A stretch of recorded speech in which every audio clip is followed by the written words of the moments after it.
Hello, welcome to a new video. Let's kick this one off with some art.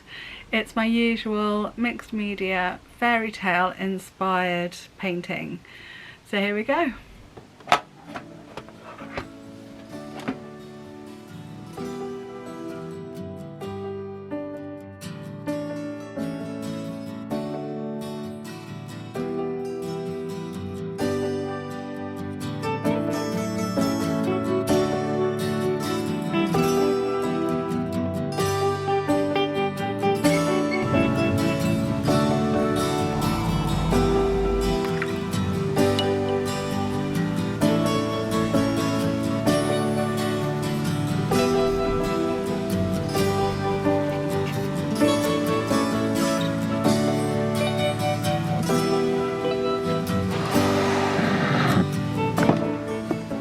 Well, this is the beginnings of a new painting.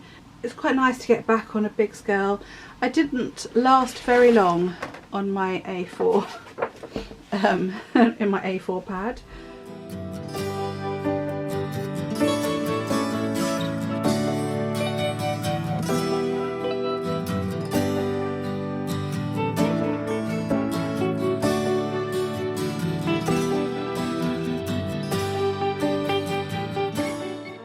No, I really didn't. I did two paintings. I think I intended on doing quite a lot and I just did two. But anyway, so this is from a photograph. Again, one of our photo shoots for Threads of a Fairy Tale. And I thought I'd do this time a little sketch of the figure before doing it on the big painting. I might do that in future. It gives me a good practice for proportions and stuff like that. It gives me a chance to experiment. So I've given her wings. I don't think I'm going to do wings in this picture, but I don't know. We'll see. I might change my mind. And I just thought it was basically practice. Basically practice. Get an idea of the colours I wanted, whether I wanted to change the colour of her dress and that sort of thing. And I won't. I'm going to keep that the same. I know I got told off by one or two people last time I mentioned this, but I have used AI again. Let me go and get my iPad. So the original picture was her, and this wasn't a pillar, this was the edge of a wall, I think. Again, you see I took it in portrait, whereas I like using the canvases in landscape. So I needed to fill the space. This is what AI came up with, more sort of pillars and more big stone steps. Now my original idea was to have a tree coming out. I was going to have a bird cage hanging down. In the end I decided just to have an owl. That's my owl reference picture. I've just done a little sketch so far. Chris actually did this picture on AI. I think that's when I had an idea of a chandelier hanging down. Oh, and that's just a picture I found of tree roots to help me with the details of the tree roots. So my tree is sort of a combination of these two really, but again it's not going to look like this. It's going to be much more abstract. Just I'll keep the sort of steps look, maybe another pillar in the background here. So yeah, with this one I'm feeling quite adventurous in terms of really playing with the background. So I've already done some Inktense blocks, some sprays, and I'm next going to have a go with... Now then, I've been very lucky and Chris has bought me these Dr. P.H. Martin's concentrated liquid watercolours. I think I got a few off eBay, and then Chris has bought me, yeah, 2 birthdays in a row, a couple of new sets. I think on the whole with this one I'm going to go with peachy tones, mossy green tones, and some neutral browns and peaches, and a little bit of blue for to represent the sky. Anyway, I thought I would have a go with using these droppers to create some drips. I'm iffy with drips. It seems to look good on other people's paintings but not mine, so I'm going to carry on practicing. A lot of it will get covered up anyway, but that's the point. You just sort of see it as interesting texture in the background, just like these scribbles. Yeah, I'm going to have a little bit of a play with this one, I think.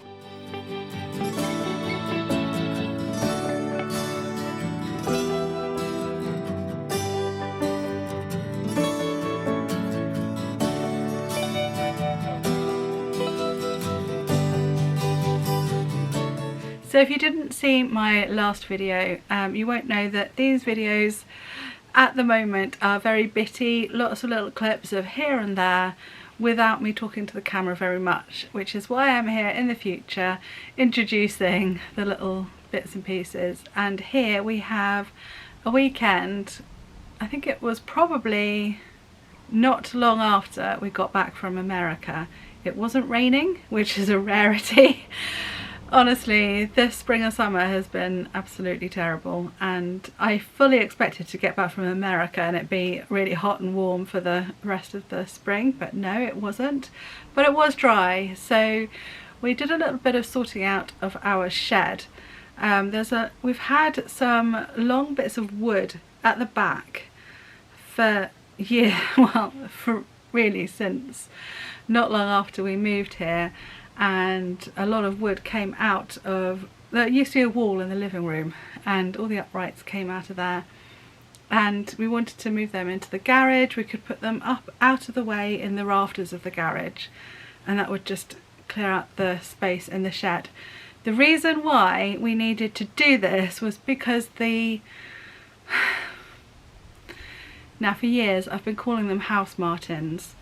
Turns out they're swallows. I've done the research before, I know I have, I've looked online, I've looked up pictures, but for some reason I got this completely wrong. I've been calling them house martins for years and they're not, and I feel bad because my dad called them swallows. He thought they were swallows, and now he's not here for me to agree with him. They are swallows. But anyway, the point is we didn't want them nesting this year in the shed. Last year they got in the shed and the woodshed. The woodshed is not so bad that they can poo all over the wood. It doesn't really matter too much. We also wanted to try and stop them going in the garage, but unfortunately we hadn't got garage doors sorted. We did try and shut the garage door, but the mechanism is just so old and broken that it's too difficult to get in and out. So unfortunately they have got in the garage, and yeah, they are now pooing over everything in the garage. We're kind of trying to work out where they are and putting old cardboard underneath to try and catch the worst of it, but oh my god, it's awful. But at least we managed to shut the shed door. Yeah, I didn't really mention that bit. It's because the shed door wouldn't actually shut. There was so much rubbish and stuff in front of the door. Now we can shut the door and the swallows can't get in there, so that's good. So that was the point of that exercise anyway. That's one of the ancient uprights from our old living room wall. Original to 1640, I expect.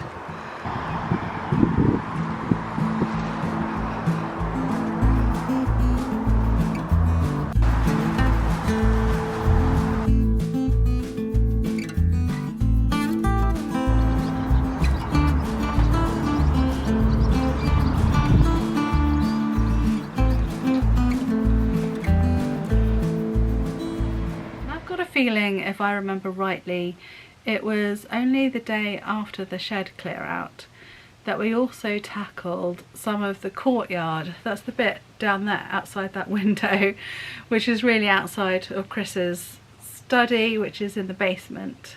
We did a load of clearing up down there last year and the year before. I've lost track. I've lost track of years completely. Ever since COVID, I've just got no idea what's going on in my life and when it happened. No idea at all. But anyway, we did a clear out. It got completely overgrown with weeds. We got rid of all of it, and so we're just trying to keep back on top of things. The spring growth was well and truly happening and it needed tackling, so we got on with that job too.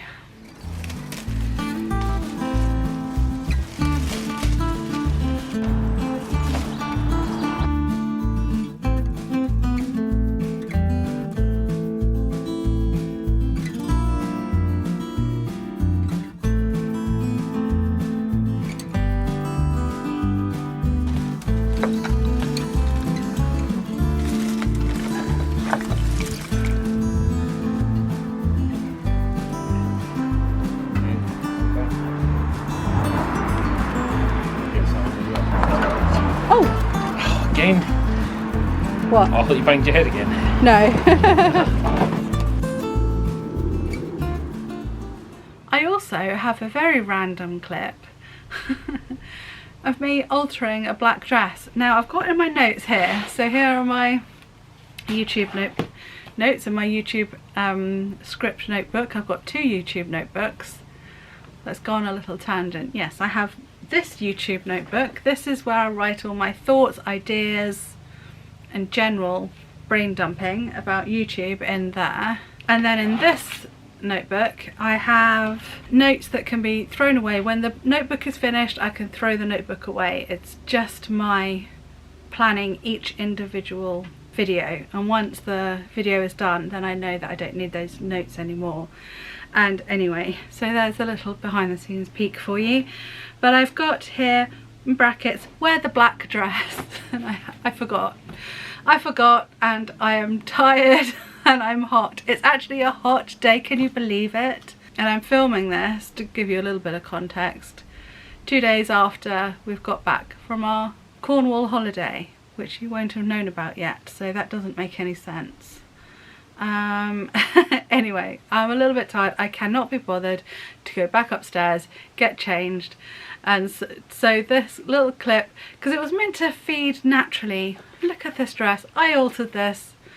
Yeah, anyway, it's not going to. So here's a little clip, as I keep saying, of adjusting a black dress. It's not very interesting, it's not very exciting, but I filmed it, and I know I've had feedback from you before that you like these little bits, these little catch-up random clips, so I hope you don't mind this one.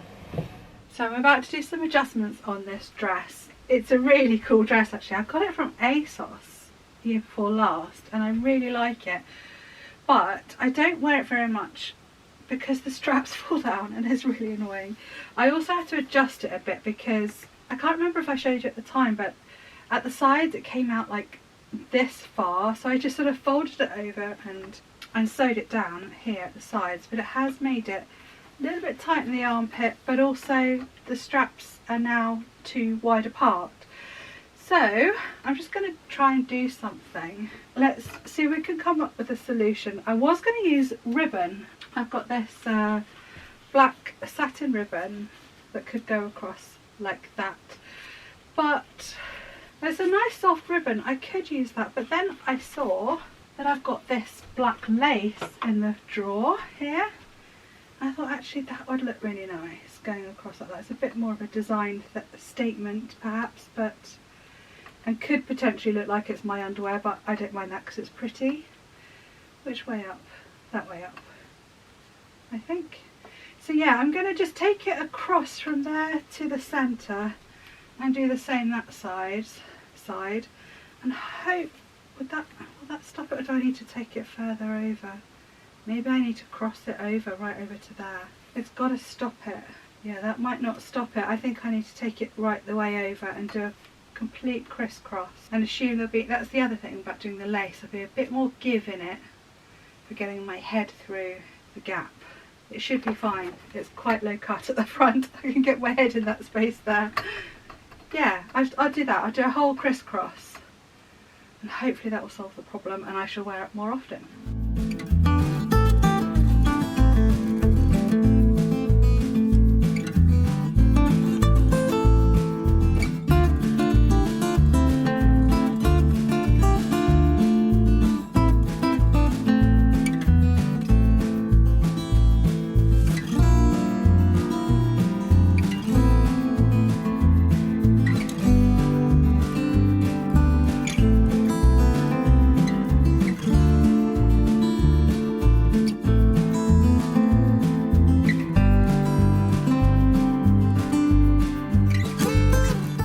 So this is one of those little jobs, doesn't take very long, but for some reason you put off doing, but once it's done you're just so glad you've done it because it just solves a problem and makes things so much better. So there we are, all done, and I've just tried it on and it works perfectly. There's a solution for you if you've got a strappy dress where the shoulders fall down. And by the way, that adjustment was a success. I wore that dress the day we hired bikes and cycled around Central Park in New York. So you could go back and have a look at that one if you want to see it on and in action. Like, but yeah, it did the trick. The shoulders are no longer falling off.